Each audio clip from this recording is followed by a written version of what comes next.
All right, I'm gonna turn it on.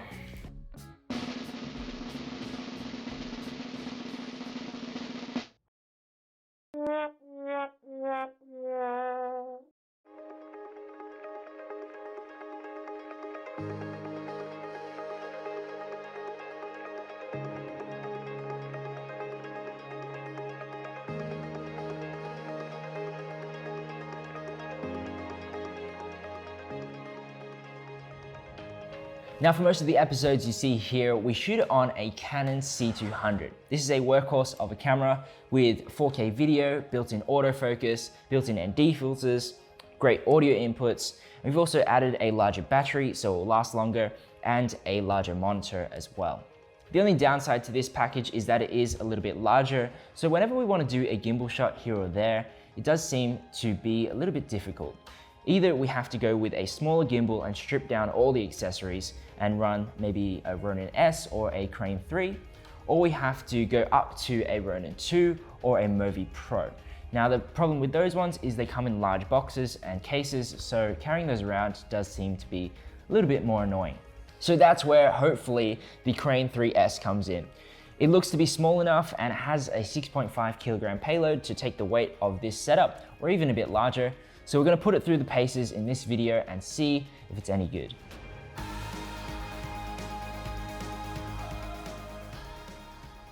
So starting off, taking a look at the box, it doesn't really have much information on it. I feel like it's very Apple in design, where it's very minimal.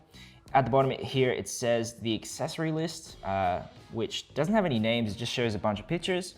So let's open it up and see what we get in here.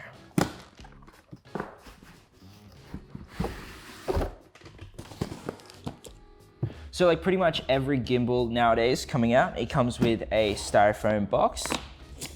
Oh, sweet. Wow, it really smells like a new car. We have the gimbal itself, a tripod, a quick release plate, batteries, the new detachable grip.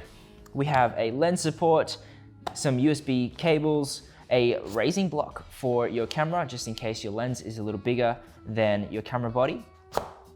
We have an extension arm, a battery charger, and two rods, which are a little smaller than 15 mils. As you can see, this is 15 and this is the new one. So while I set up the gimbal, let's chat a little bit about some features. Now, first up, it has a new detachable handle, which you just have to remove this little plastic cover, which I'm not sure if you'll lose in the future because it's just like a hot shoe, it doesn't lock in or anything. But anyways, we can attach this detachable grip and you can decide to use it with or without. For now, I'm gonna go with it and we'll see how we go. It also has 2.0 locking mechanism, which has unlock. You have half lock where it will just snap in to wherever. And then we also have a full lock, which will make sure it will never move. These locks are great as well for balancing. If you haven't balanced the gimbal before, these locks help tremendously. With the batteries, they use the same batteries as the previous version. And it has now, which is cool, a DC in, so you can actually power it off a V-Log battery or even plug it into the wall if you wanted to. So definitely the latest addition to this setup is the new extension piece, which allows you to add longer setups, which on their website, they have a whole bunch of setups that they've balanced on this gimbal. But one thing I'm looking forward to as a Canon Cinema user is that it extends it out so your eyepiece never hits the back. That is definitely one of the biggest issues I've had before in other gimbals. In order to attach it, it's pretty easy. All you need to do is just remove these screws with the Allen keys provided and attach it. So all you need to do is just push the gimbal this way and it will pop off.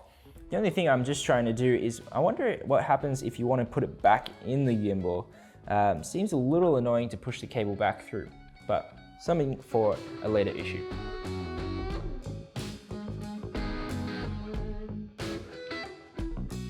Sweet. So once we've finally attached the handle to it, one question I had in my mind is if it can fit back in the box. So I'm just gonna try that before we get started. So with a little bit of persuasion with the arm, this gimbal does fit in the box.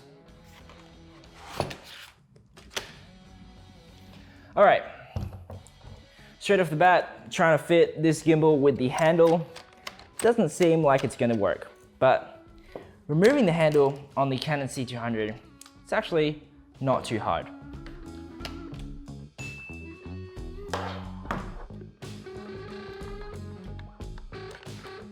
So we finally balanced the gimbal and it's working perfectly. The only kink is that it does tend to wobble here just ever so slightly for a little bit.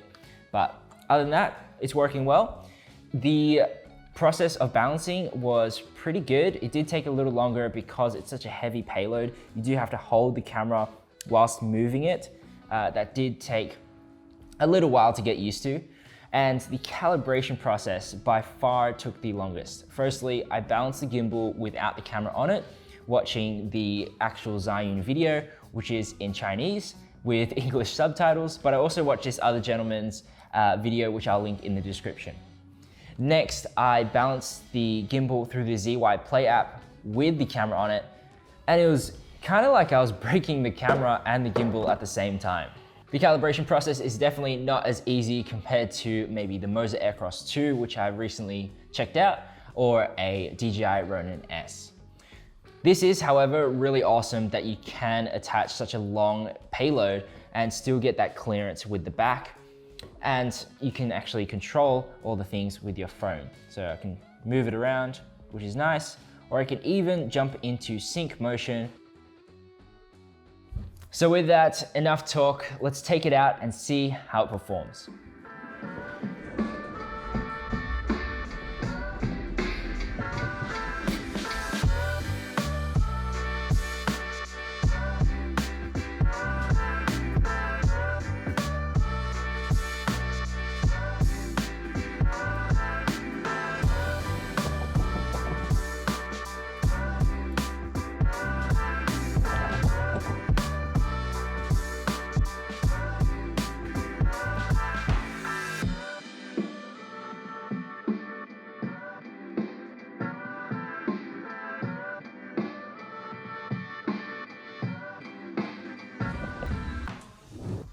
Oh man, this thing is so heavy.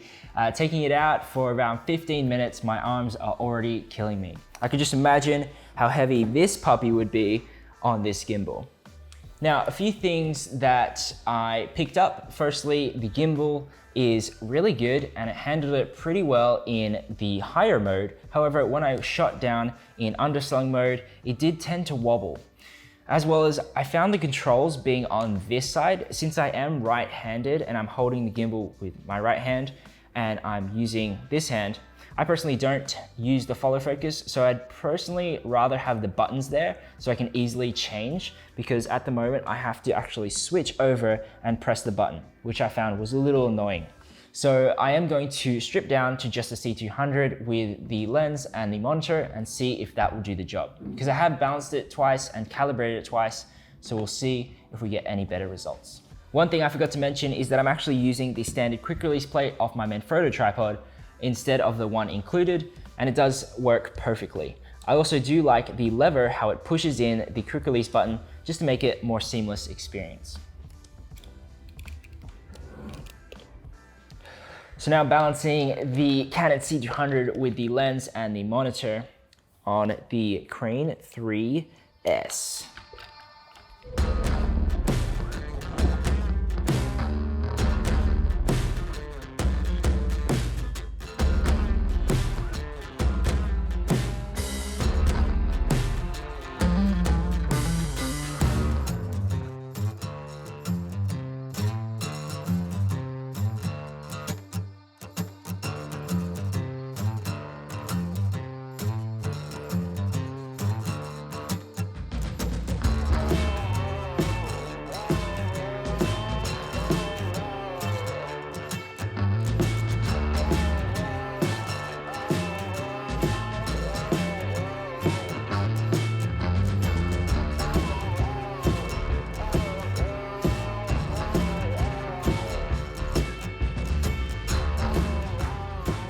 So now we know the gimbal works, let's talk about some features.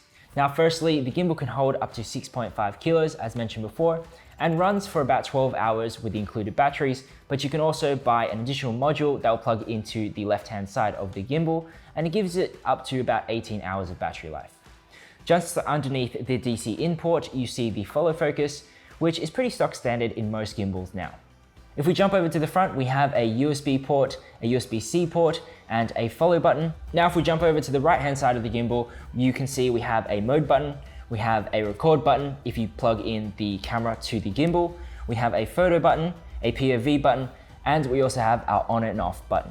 This also has a ring indicator around the button, so that way you can see which mode it's in.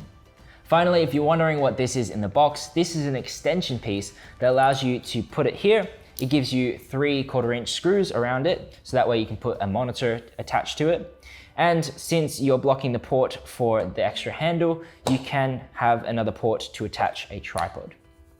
So wrapping up, let's talk about the things I don't like about the gimbal.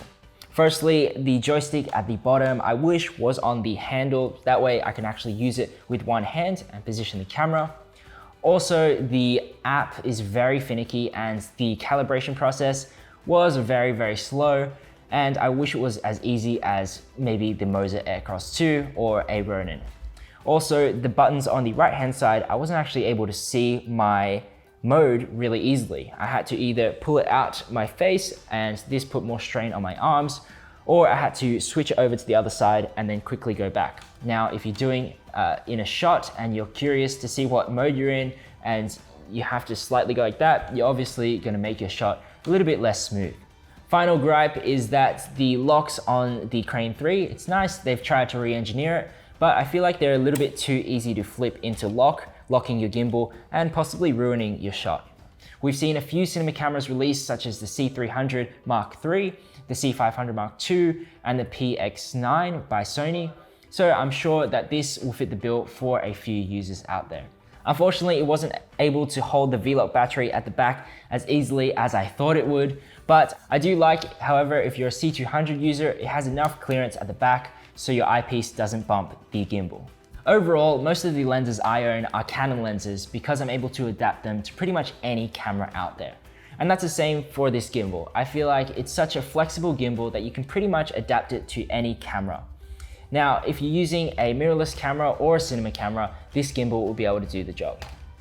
Now, it's not the perfect gimbal. There's definitely some improvements I would make, but I applaud Zhiyun for giving it a shot and innovating something new. I highly recommend this gimbal for a hybrid shooter, as well as someone who's traveling a lot. If you are shooting in windier conditions, this gimbal definitely has really strong motors compared to, say, like a Weeble Lab or a Crane 3 that'll hold up a lot better in the wind as well. So that wraps it up. If you like this video, make sure to hit the like button, or if you have any questions or you've missed anything on the gimbal, pop them down in the comments below. If you want to find out more information, we also have our link in the description below, which you can check out. And we run frequent giveaways on our Instagram, so you can jump over there to possibly win some goodies. Thanks so much for watching, and we'll see you in the next one. Just attach the extension arm now and putting it back together. It seems like this cable doesn't want to go back in.